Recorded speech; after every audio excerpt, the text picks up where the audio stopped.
Welcome.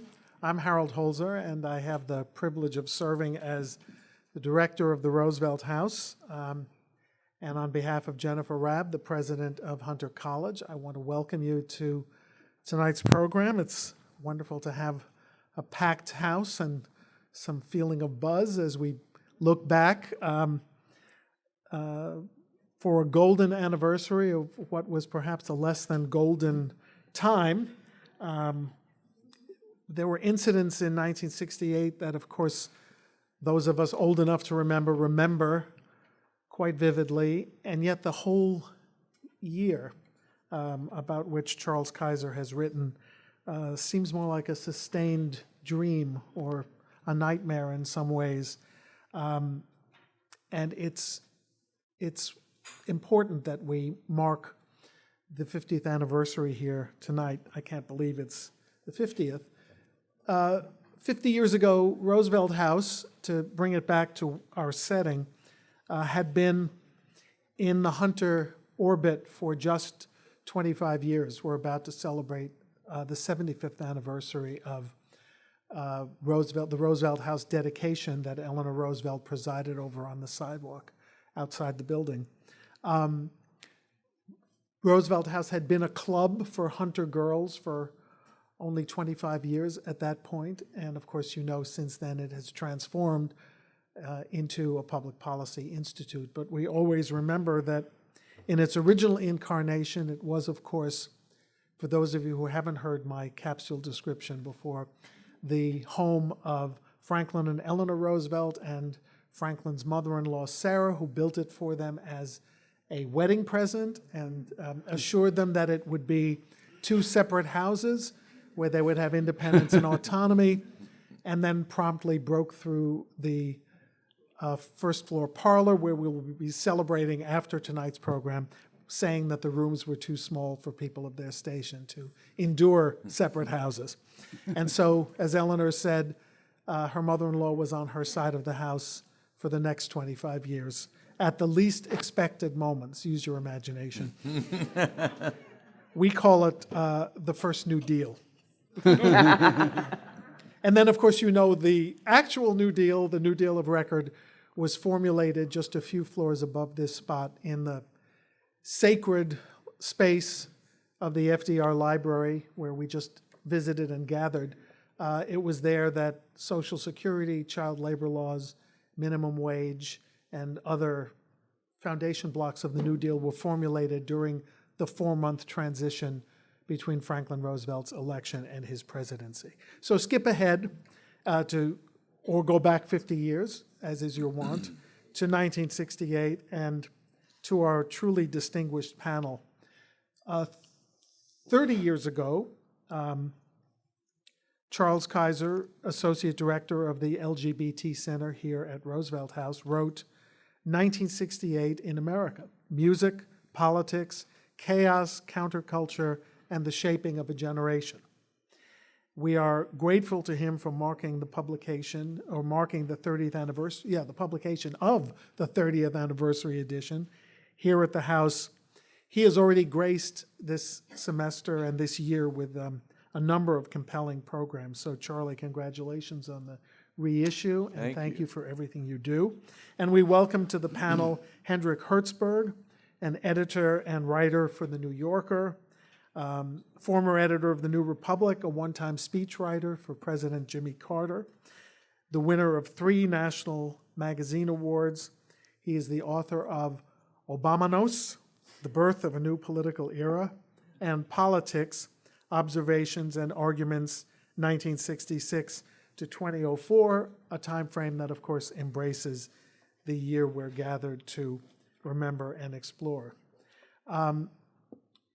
We are delighted as well, and I'm personally delighted to have a reunion with a one-time colleague at public television, my friend Charlayne Hunter-Gault, who not only reported on unfolding history as national correspondent for the MacNeil-Lehrer Report, but earlier even than 1968, made history as one of the 2 African-American students who integrated the University of Georgia and courageously lived on campus in the wake of hostility that brimmed over into violence, as you'll see, because I have a clip for you in just a moment.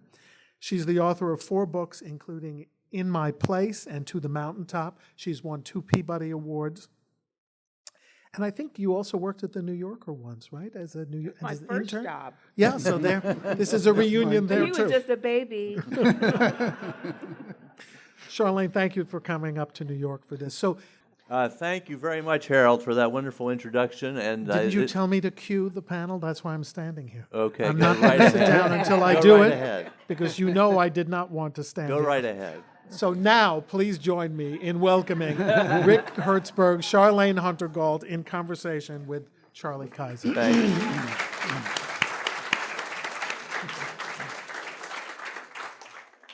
Thank you, Harold, and thank you for the honor of being able to talk about this book in this hallowed place. Franklin Roosevelt was, of course, my parents' hero because they were children of the Depression. And I can't imagine anywhere that I would rather be, or any group that I would rather be with. We're tied together here in various ways. Both Charlene and Rick were hired by William Shawn, and both Charlene and I were hired by Arthur Gelb, 2 of the most different journalists you can imagine in New York City. William Shawn was small and quiet and brilliant, and Arthur was tall and gangly and loud and had ideas coming out of him like a firecracker. But only Charlene wrote for The New Yorker and The New York Times. And there was a time when I sat next to her at The New York Times. Rick and I do live a block and a half away now, so we are linked by geography as well as history. I write at the end of my book that black people are the real heroes of this story. Before everything else that happened in the 60s, it was their rejection of the submissive roles white men had selected for them, and that legitimized the aspirations of every other victim of oppression. And I would like to begin by asking Charlene where she found the courage to do what we just saw you do up You didn't there. tell me you were going to ask me that. Well, thank you for having me. Pleasure to have a reunion here with so many faces. There's a person on the front row who played tennis with me and Lillian Ross. I mean, can you believe that? This is amazing. So I'm very thrilled to be here. Now, to your question, I have often been asked that question using the term courage, and I don't think I'm being falsely modest when I say it wasn't courage.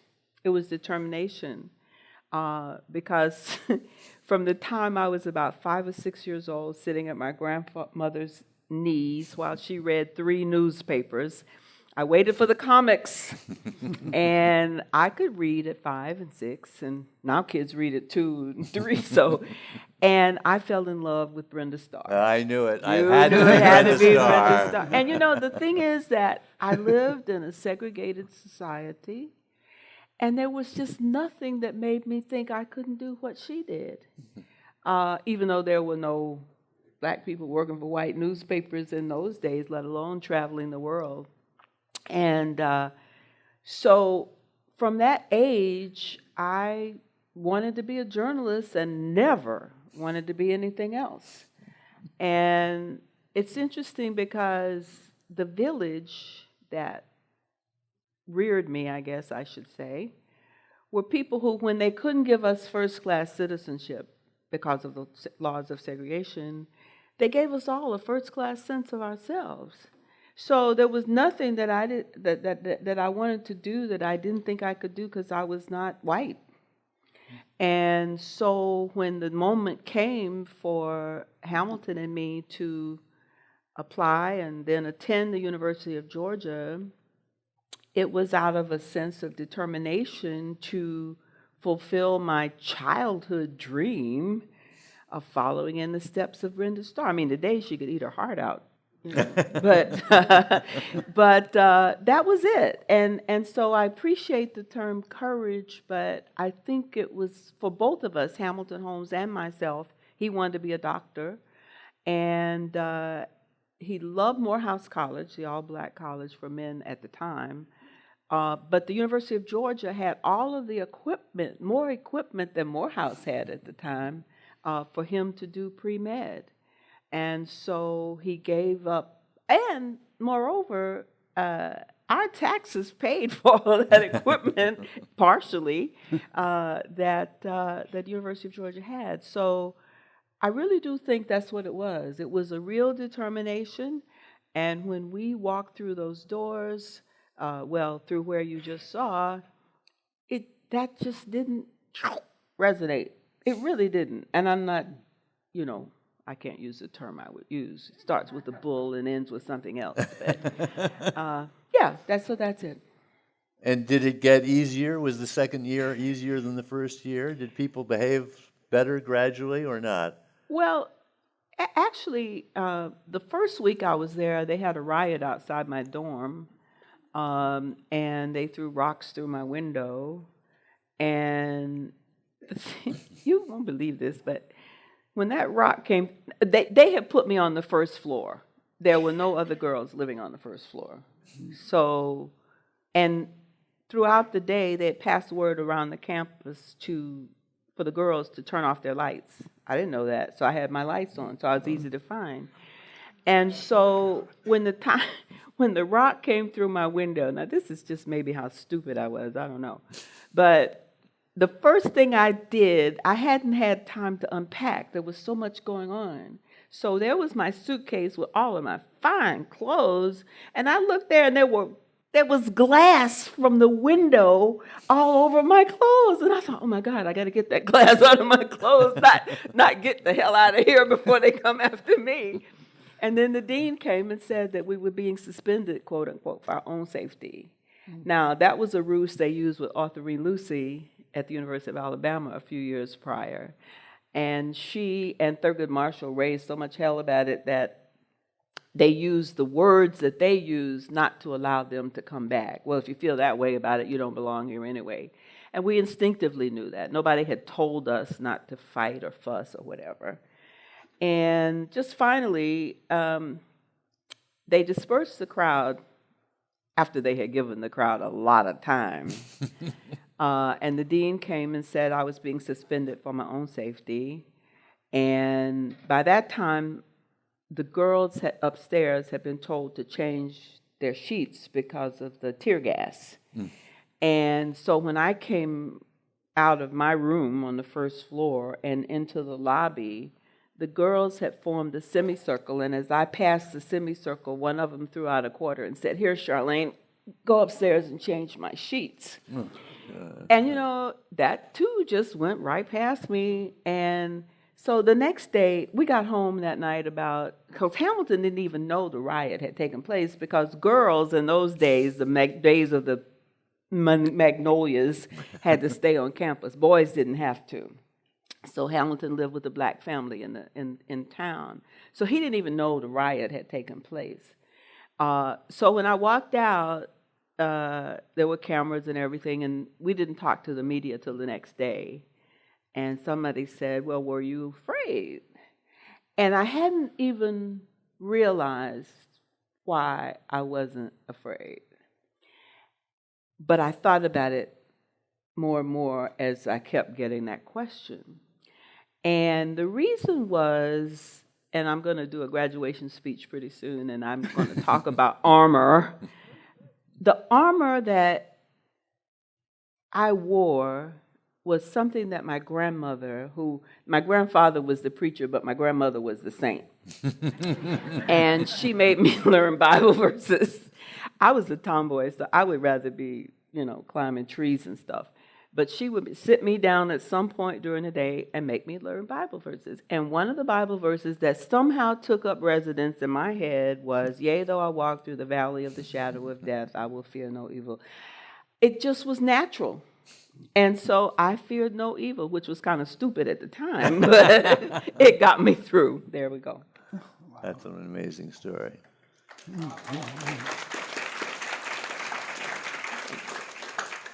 Well, the first word in the subtitle of the book is music, and the second word is politics. And one of the many reasons that Hendrik Hertzberg was the second most perfect person to be on this panel and to write the new introduction for the book is the fact that he was in San Francisco at the dawn of the age of Aquarius for Newsweek magazine. And I'd like you to tell us a little bit about the people you got to listen to at the dawn of the age. And what you were smoking. Well, it's I see that everybody here, just about everybody here, is a 68er, I think, and we were all in our early, mid, or late 20s. And when I got to San Francisco in 1967, I guess I was 24, and I was a jazz fan. That was my kind of music. So I had to learn to love rock and roll. And it wasn't that hard. It felt like something so new and so beautiful. And nobody had heard of it back east. And the way Newsweek operated, Newsweek was a very large organization then. And the people like me who were correspondents would send in reams and reams and reams of stuff, and that would be turned into a Newsweek story. So in the case of the music out there, Jefferson Airplane, Grateful Dead, Quicksilver Messenger Service, Bill Graham Presents, I must have filed like 40 pages of stuff, and that was turned into a 2.5 column story in the music section. But I didn't care, because I got to hear the music. And hang out with Bill Graham. Did you know Bill Graham? I knew Bill Graham very well, and I used to go pretty much every week and spend part of it in his office listening to him rant. He was a world-class ranter. He had a real hard-edged New York sensibility, which the San Francisco flower types looked at as some sort of, they just looked at him with interest, because they didn't know anybody like that, particularly somebody who was so actually trustworthy. I mean, the reason he became what he became is because he was a straight-ahead businessman, and he took no guff. So he was able to straighten out these rock groups and make sure they got on the stage and played their music. And there was a sense of something aborning. It was the music, and it was the drugs, it was the clothes, it was the sense of being of the universe, the world created anew. Really, you didn't feel like you were that there was a kind of, like a march that you were one line in. It felt like you were born into a new world. And that was earlier, so that was really before the tragic part of the 60s began. Before all the killing. Before all the began. killing, and there was the war, though. There was the war. Well, for me, there was the Beatles and Bob Dylan, first of all, but then there was all of the black music, the Supremes, Marvin and Tammy, Aretha Franklin, and on and on and on. And I've always thought that the success of black artists at that moment was crucial in pushing forward the whole movement, and in a way may even have made Barack Obama possible 40 years later. What do you think of that theory, Charlene? Oh, that's the first time I heard that. I don't know. I mean, there was protest in black music. I mean, Yeah. I'm thinking about, what is it, Strange Fruit? Was it the Forbidden Fruit? What was it? Nina Simone and some of the others. Written by to- Lillian Hellman. Huh? Was it written by Lillian Hellman? Yeah. And there was that kind of communication, I mean, which is one of the reasons I get so concerned these days when I hear people saying white people this and white people that and black people this and black people that, because we've always had such a connection in so many ways.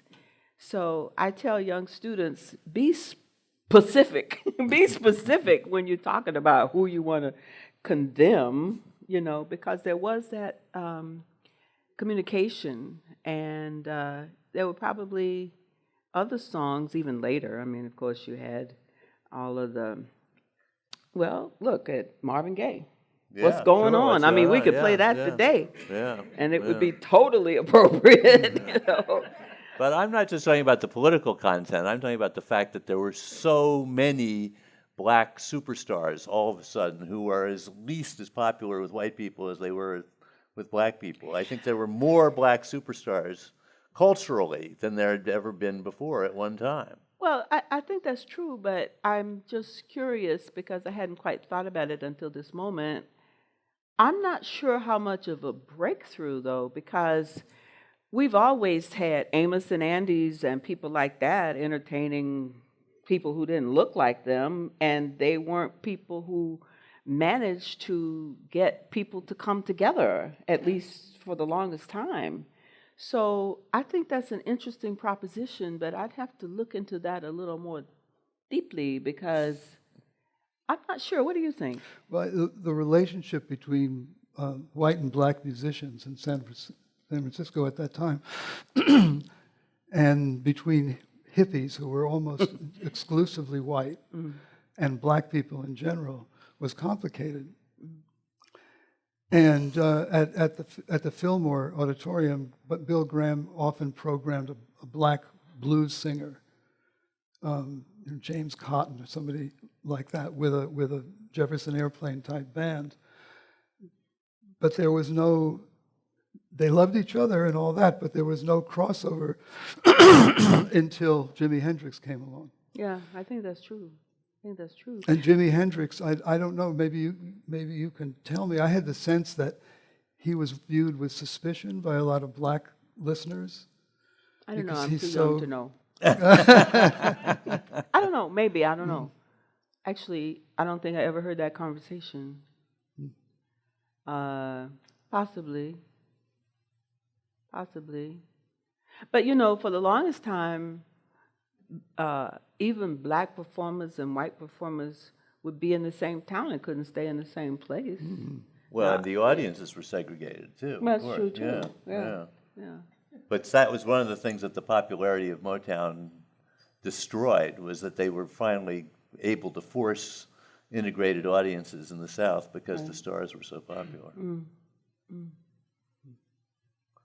Let's talk a little bit about the Kerner Commission, which comes out at the beginning of 1968, and it's the one that studies the riots of 1967, actually, and one of the things it talked about was the fact that America was ignorant of the condition of the ghettos because there were so few black journalists covering the ghettos, and of course you were one of those very first journalists, but the Kerner Commission actually had a direct effect on you too, didn't it? Oh, absolutely. I think that was a seminal moment in racial history in the country because the Kerner Commission put as much blame for the riots that ignited all over in cities all over the country on the media as on anybody else because, as you said, very few so-called white newspapers or even television for that matter or even radio had black reporters who lived in those communities and could have alerted the media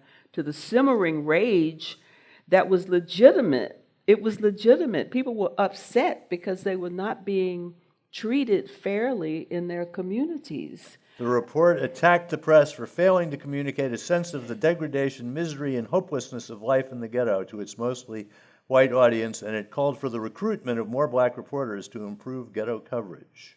That's right. And so Fred Friendly, who some of you probably would remember, had been at CBS, and he, by that time, had sort of parted ways with them and gone to the Ford Foundation. And he had funds that he used to establish at Columbia a program. It was called the Columbia Program for Minority Journalists initially. Later, after one of the graduates who had become quite successful at CBS, Michelle Clark, was killed in a plane crash, they named it the Michelle Clark Fellowship Program. And I went to be a part of that with a renowned journalist at the time and still in history, Bob Maynard, my ex-husband, who was still my friend, Walter Stovall, and Earl Caldwell, who you probably knew from the Times. We were all a part of that. And because there was such a sense of urgency to follow the suggestions of the Kerner Commission, we had 3 months to train Black journalists, people who for years had wanted to be journalists, but there was no avenue for them. And so some of them were secretaries, some of them worked in the post office. I mean, there were a lot of Black people who went to Harvard and Yale and, the great schools, but went back to their homes and had to work in the post office. They couldn't get jobs that were the equivalent of their education. So we sought out people like that, not necessarily well-educated from Harvard, but people who had this determination that they proved to us in papers they wrote, and letters they wrote and sent to us. And as Bob Maynard used to say, and you might find this offensive, but there's no mystery to journalism. It's about who, what, when, where, and how. Sometimes how, not always how, and sometimes why, not always why. I mean, it was sort of basic stuff. And so right up, where are we? Yeah, right over there at Columbia, 116th and... Broadway. No, it wasn't. Wasn't The it the journalism school was closer to Amsterdam, I think. No, it's on Broadway. Was it Broadway Yeah. then? Yeah. Still is. Were we in the school though? Yeah, we were actually in the school.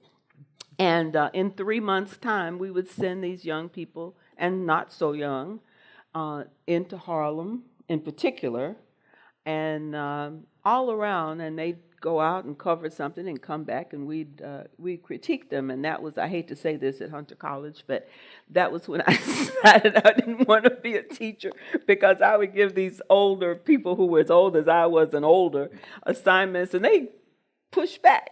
Why we have to do that? And I'd say, because I said so. Now, I know nowadays you all are much more convivial with your students, but one of the things I told them, I said, okay, you got to do this on assignment out in the community, but when you come back, I want you to read Their Eyes Were Watching God by Zora Neale Hurston. Why we got to read a novel? I don't know. I don't want to read. And I said, again, because I said so. Now, this went on like this. However, within 3 months, we had trained over a period of 2 or 3 years, 20% of the African-American journalists who came into major media. And they went on to do extremely well.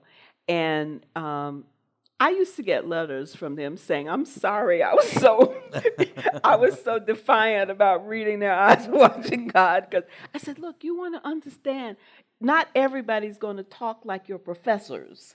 Not everybody's going to talk like you talk. So understand this dialect and appreciate it, and then figure out how to use it when you're writing a story. That's what it was all about. Oh, maybe 10 years later they realized, there was some method to my madness. But it was, and then the following, we did that for about 3 years. And then Maynard eventually took the program to Oakland, Right. California. And Where he eventually became the editor of the newspaper. Yep. Right? And it ran for a number of years. But that was the beginning. The Kerner Commission was the very beginning of the push towards integrating the newsrooms of America. There are a lot of echoes in 2016 and 2018 of things that happened in 1968, and to me, one of the biggest echoes in 2016 was the war between Hillary Clinton and Bernie Sanders, which we first experienced in 1968, Rick, between Eugene McCarthy and Bobby Kennedy. Can you tell us how that played out in your own personal life? Well, maybe we should. The preamble to that is the war and how people related to the war. Yes. So Well, could let's wait till we should talk about Al Lowenstein a little bit, who in 1966 decided that the fact that the Democrats had lost vast numbers of congressmen and senators in the midterm elections was really a referendum on Lyndon Johnson, which almost nobody else thought of it as that. And as a result, Al Lowenstein, a full-time activist of a kind that we don't have enough of on the left at the moment, traveled the United States in search of supporters to oppose the war and beseeched every single Democratic senator to run for president on an anti-war platform, especially Bobby Kennedy, and every single one of them turned him down except for Eugene McCarthy, the junior senator from, oh no, by then I guess he was the senior senator from Minnesota, who was a very intellectual, mystic, poet type, and who ran really with the ambition of getting Lyndon Johnson renominated on an anti-war platform, but he was at least willing to run. And I was a big Gene McCarthy supporter, and you were a big Bobby Kennedy supporter. Yeah, I was during that campaign. I was in the Navy, and I could explain in due course how that odd thing happened. But I was in the Navy, stationed in New York, living in an apartment in Greenwich Village, right across from the Stonewall, and I had a kind of a no-show job in a federal building downtown. So I was devoting my spare time, which I had a lot of, to volunteering at the War Resisters League and in the Bobby Kennedy campaign, where the Bobby Kennedy campaign was so well financed that they were publishing a weekly newspaper in New York. So I used to go and help lay out that paper. Did you My wear your girlfriend- Did you wear your uniform in the? I almost never wore my uniform at all. In fact, I would leave my uniform jacket. I was a lieutenant, junior grade, and I would leave my jacket in my office downtown. And I had an enlisted man who was my sort of secretary kind of thing. And if every once in a while the admiral in charge would want to see me because he was going to give a speech or some such thing, and because of my coat was there, the enlisted man would say, "Oh, well, he's just gone out to do an errand." So then he would call me, and I'd come rushing down to the office. What was your job at the office? It was I was the public affairs officer for the Eastern Sea Frontier. The Eastern Sea Frontier was a backward little office that the main duty there was to prepare convoys to Europe in the event of general war with Russia. So, in other words, it did nothing. And there was the vice admiral. There was a vice admiral who was the head of it. He was the highest-ranking military officer in New York. The one just before mine was named Andrew Jackson. The one before that was John McCain Sr. And John McCain had been shoved into this backwater to get rid of him. And so he had used the job to go all around the country giving speeches about sea power. And he built up so much political cred that they had to make him Commander-in-Chief Pacific. But it was a place where they would send troublesome people and people who were suspected of leaking to the Fulbright Committee and that sort of thing, just sort of park people. But you were a Bobby Kennedy person, and your girlfriend had a different point of view. She was a passionate McCarthyite, and the bitterness of that, I think it was worse actually than the Hillary. Yeah, it was really bitter. Well, I don't know. It was comparable. Yeah, it was. Yeah. You know, We McCarthy people hated Bobby for coming in and stealing McCarthy's thunder after he almost won the New Hampshire primary. Mm-hmm. Yeah. But if he was in a difficult position, and McCarthy and some of McCarthy's supporters. I may be misremembering this, but very early, I thought it was McCarthy who said this. Maybe it was. I think you invented. Maybe it was Al Lowenstein. I think you invented. Maybe it was Al Lowenstein. Al Lowenstein certainly wanted Bobby to run. He But I did, don't and he think- begged Bobby to run. And he thought if McCarthy could show, if McCarthy succeeded in bringing Bobby into the race, then he would have succeeded in what he was there to do. And remember, remember ruthless Bobby. If Bobby had run for president out of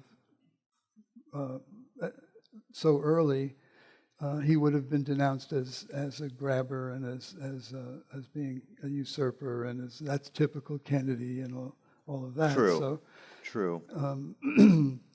so he got in, and McCarthy's ill feeling, I think, toward the Kennedys went back to the 64 or 60, going back to 60, when 1960. McCarthy supported, Lyndon- nominated Adlai Stevenson against Yeah, John Kennedy. one of the three greatest speeches I ever heard, the other two being Mario Cuomo's at the Democratic Convention and Allard Lowenstein's speech at the 1964, maybe, 1965 National Student Congress at the University of Indiana. And he gave us this speech that he gave just a brilliant hour-long, no notes, magnificent speech that really was the launch of his Dump Johnson movement. And then he and Curtis Gans went all around trying to find a candidate. And they went to Bobby first. And when Bobby finally did enter the race, and Al had gotten McCarthy in, that's when he said, I can't participate in this fight between these two Right. people. So he went and ran for Congress from Right. Long Island. Right. Go ahead. This is the funniest. Can I go back a few years Sure, for a go minute right, sure, about go ahead. Bobby and the Kennedys? Because I guess it was my first year at Georgia when things had calmed down a bit. This must have been 1961. And Bobby Kennedy came to speak. And most of the white politicians, Southern politicians, boycotted because they were concerned about what positions he would take. And Hamilton and I there were a couple of professors who were friendly to us and got us into the speech in the auditorium, and none of the white politicians came because they just didn't want to hear anything Bobby Kennedy had to say. And sure enough, he goes on talking about this and that and that and that. And Hamilton and I are sitting near the back of the room, but not totally in the back. That would have been too much like a cliche. But we're sitting there just listening and finding it very interesting. And all of a sudden, I heard Bobby Kennedy say, and the graduation from this university, now this is 61, you got to remember that. The graduation from this university of Charlene Hunter and Hamilton Holmes will be a major blow in our efforts to defeat communism. I said, what did he just say? I mean, because I was sort of listening, like, yeah, this is pretty interesting. And then all of a sudden I said, and I turned to the professor, who Dr. Popovich, who had told me to come, and I said, I got to meet him. What can we do? He said, and he took us up after the whole thing was. Of course, this went down like this in the room, you know. But it was during that period where we were having the United States and our principles. It was, and our I was democracy. living in Senegal, the son of a diplomat, and there was this. This was the fight against the communists. The fight against the And when they put the dogs in the streets against the demonstrators in Selma, the communists were winning the battle. Exactly. You know. But that was what turned, and that's what's interesting going forward. That was really what that and John Kennedy, when Martin Luther King was arrested for demonstrating with the students, 1960? John Kennedy didn't want to directly get involved with getting him out of jail. So he called Coretta King Right. to say, you know, he was concerned. And Bobby called the judge who said, get him Right, out of there. Right. Right. And that's what happened. That's when all of the black people, most of whom were Republicans Right. because of Abraham Lincoln, Right. the next Switched day over. went Democratic, because led by Martin Luther King's father, Ah. who appreciated the role that the Kennedys played. And getting his I mean, son that out. was a pivotal moment in the politics of this country, because everybody in America in the South was Republican because of Lincoln. Yeah. And then one day, one act changed the whole thing. And then, of course, I was a part of ending communism. We Let will me tell take. you- Sorry to go let- all the let- way back to that, but I just wanted to say. Can I tell a Bobby story? Tell Bobby's story, and then This- we're going to ask. okay, we're this- gonna- this is- No, it this was was- wonderful. A story from that Taylor Branch told me. And Taylor Branch was a volunteer for Eugene McCarthy. And one night, wasn't it the Indiana primary that came before the California primary? Yes, it did. Anyway, he was a kid. He was a college student working for McCarthy, and he was at the airport. The last plane had gone, so he was just sleeping in a hallway, and you know, with his bags around him and his McCarthy this and his McCarthy that, and he felt a nudge, and he looked up, and it was Bobby Kennedy, and Bobby said, "Are you hungry?" And Taylor said, "Well, I guess, yeah." So Bobby went and arranged for the restaurant, which had closed, to open up so that they could get something to eat. And they talked all night. And Bobby wanted to know, why are all the A students for McCarthy and the C students for me? Yeah, and that was, That's funny. it was what was so thrilling to me about Bobby Kennedy, and I think to a lot of the people my age who are Bobby Kennedy fans, is that he was visibly going through this transformation and changes. So he was like, and I mean this in a positive way. He was like an adolescent trying out things and learning and changing. He believed that youth was the answer, which is what he said in South Africa in 1966. There is discrimination in this world, and slavery and slaughter and starvation. Governments repress their people. Millions are trapped in poverty while the nations grow rich, and wealth is lavished on armaments everywhere. The answer is to rely on youth. Not a time of life, but a state of mind, a temper of the will, a quality of imagination, a predominance of courage over timidity. A young monk began the Protestant Reformation. A young general extended an empire from Macedonia to the borders of the earth. And a young woman reclaimed the territory of France. It was a young Italian explorer who discovered the New World, and the 32-year-old Thomas Jefferson who proclaimed all men are created Wait, what page was that? equal. But was I that wouldn't him be in able to South use that. Africa? 185. Page 185, okay. Was that the South Africa speech? That's the South African speech, which Teddy quoted in his funeral oration for Bobby. And which was largely written, and the trip to South Africa By Al arranged by Al Lowenstein. Lowenstein. Yeah. Right. We will take your questions.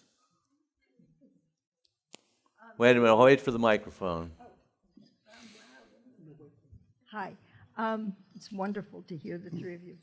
Further to the discussion about music, you were talking about black musicians not being able to stay where white musicians stayed. I just heard a wonderful story on the bus. Question, no stories. Question. No, it's you'll want it. Did you ever hear this story about Tony? I'll tell you later. Okay. Nice move.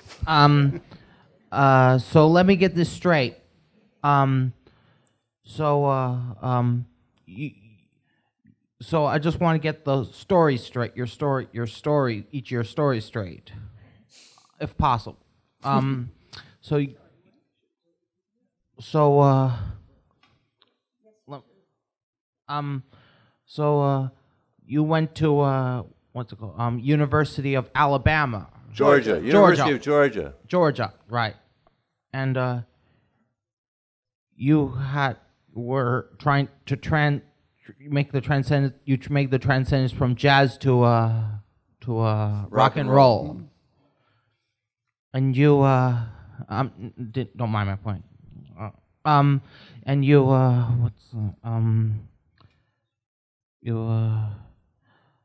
witnessed the feud between the McCarthy people and the Bobby Kennedy people. yeah. So my question, that quite an eventful time in '68. Yes, it was. Yes.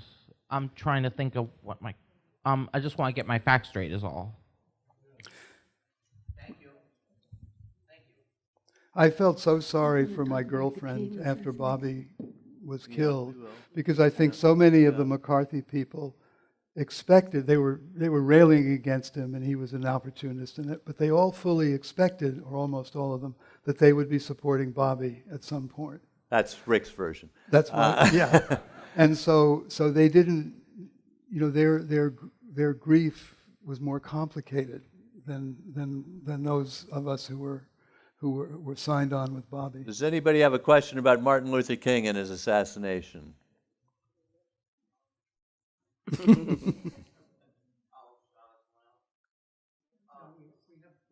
Okay, microphone. Well, where were you, Charlene, when you learned that Martin Luther King had been killed? I was in St. Louis. I had left the New Yorker. Nobody could understand why I left the New Yorker. I was on Talk of the Town. I was getting published because I was writing about things that nobody else was writing about. I had learned that there was very little space in Talk of the Town, right? So in order to get into Talk of the Town, you either had to have the best piece or pieces, three, maybe four at the max, or something that nobody else had. I figured that out early. So mine may not have been the best, but it was about something they had nobody doing, which was writing positive stories about black people. It wasn't that they were writing negative stories, but I wrote about just people in their daily lives. And but I left the New Yorker in '68 because with all that I had gone through at University of Georgia, I thought that I might have had some gaps. I wasn't sure about the gaps in my education as a journalist. And there was a fellowship at WashU that offered in the graduate school it was new then, social scientific techniques to use in reporting. I mean, that's old school now, but in those days it was new. And so I left the New Yorker and went, and a few months after I got there, Martin Luther King was assassinated. I had gone to pick up my ex-husband who was coming to visit our daughter. And because as I told you earlier, we're still friends. If anybody knows him, would you please tell him that? He's here in New York somewhere. Anyway, I went to pick him up, and on the way back, I said, it's so weird. I said, there's no traffic. I wonder where everybody is. I usually, bustling. He said, well, haven't you heard? I said, no. I mean, there was no 24-hour news cycle then. Thank God. And he said, Martin Luther King, and that's when I found out. And shortly after that, a Justice Department group came to discuss what was going on in the country, the riots and so forth. And as I'm doing now, I talked a lot. And so the man who organized it took me aside afterwards, and he said, you talk a good game. How'd you like to come to a smaller group in Aspen so we can really engage more forcefully on this? And I said, fine. And I talked a lot there, and I then got hired by NBC, and I announced to the fellowship that I was leaving 6 months early, which was not a happy moment. But I couldn't, it was happening in the street, and I couldn't see myself in a classroom, even though I was learning things that I didn't know. And so they said, okay, you can go on one condition that won't, you're going to go anyway, but if you want to leave some good feelings, would you go and cover the Poor People's Campaign for us? It was a magazine transaction that they had at the university. And so I left and went to Washington. And of course, as you know, when Martin was murdered, he was in the process of getting the Poor People's Campaign together to bring all these people to Washington to talk about their issues, economic issues, not just racial issues. That's where Martin was going. And of course, when everybody got there, including myself, the place where they had laid out the tents for the people to sleep On the mall. on the mall was soaked in red, and the mud was everywhere and everything. So everybody who was in the leadership would come down during the day, and then they'd sneak away at night and go stay in the hotels around the town. I don't know that we reported that, but at any rate, it would be reported today, believe me. But it's so funny because I saw a play recently called To the Mountaintop about Martin Luther King's last night, and this angel had come to him to help him prepare to die. You've seen the play? And he knew, she kept telling him, you know, you got to go tonight. And he said, but I can't go because I've got this organization. Who would take over the organization? And she said, well, Jesse. He said, Jesse? But at any rate, Jesse and Abernathy and the others in the SCLC carried through the Poor People's Campaign. And I left and worked for NBC for a year, and then I left and came to the And town. then Arthur Gell brought you to New York. No, I brought myself to New York. He brought you to the New York. And He brought you to 43rd Arthur Street. Gelb asked me, because there weren't a lot of black reporters even then. I mean, there were a couple, There were a handful at the times. And I, said I'd like to come, and I'm interested in covering the black community. And he says, well, let me ask you a question. You know how Arthur could get very intense. He said, if one of your friends in Harlem, if you had a friend in Harlem who got into trouble and did something bad, could you go up there and report that and tell the truth? I said, I thought about the question, which I thought was really stupid. I loved Arthur Gelb eventually, and I wanted the job. But I did say, well, it would depend. Because I knew that so many black people were being accused of things wrongfully, sent to jail wrongfully. And I said it would depend. If I investigated and the person turned out it wasn't as bad as everybody was saying, or, I don't know. Well, he must have liked that answer because I got the job. But that was 1968 for me. And of course, then, you covered everything that exploded. I was mostly based in New York, but, sensitive to things that were going on around the country. One or two more questions. Yes, this is for Mr. Hertzberg and Ms. Hunter Gault. I believe that you wrote for President Carter as well. Were you in the Carter White House? Yeah. So what I'm curious to ask you is, did you knew him very well. Did you have a lot of opportunities to speak to him about the 60s, Vietnam, the civil rights movement, and did you get a sense of how he felt about that period and having run for lieutenant governor in Georgia and then later winning the governorship, of course? And for Ms. Hunter Gault, when you were at the University of Georgia, President Carter was, I guess in '62, he ran for lieutenant governor. I'm just wondering, did you ever come across him at all, and did you get to know him in the '60s? I'm just interested in the in Georgia in that period. Go ahead.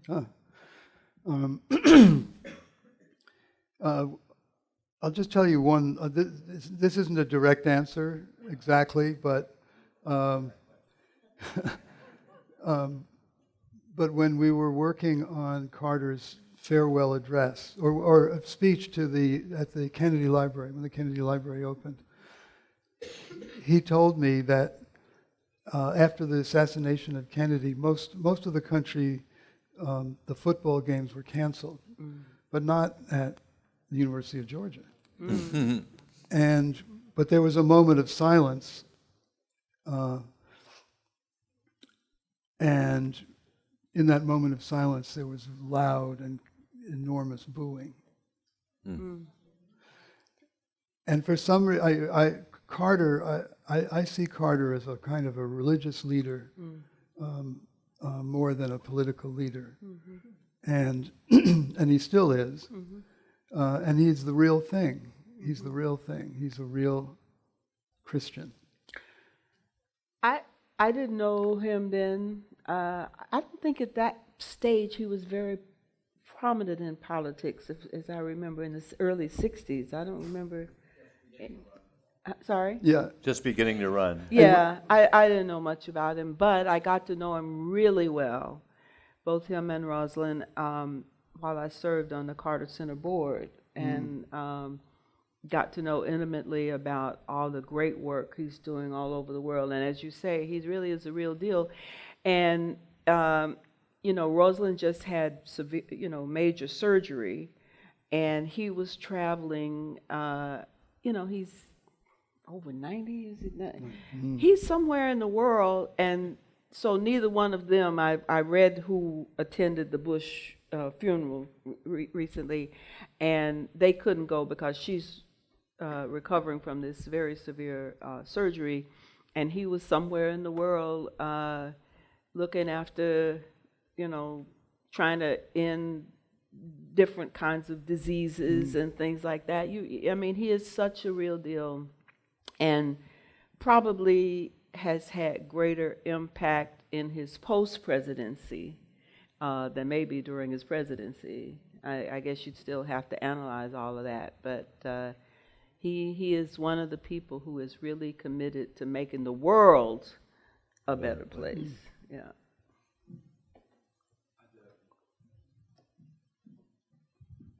Should I wrap it up?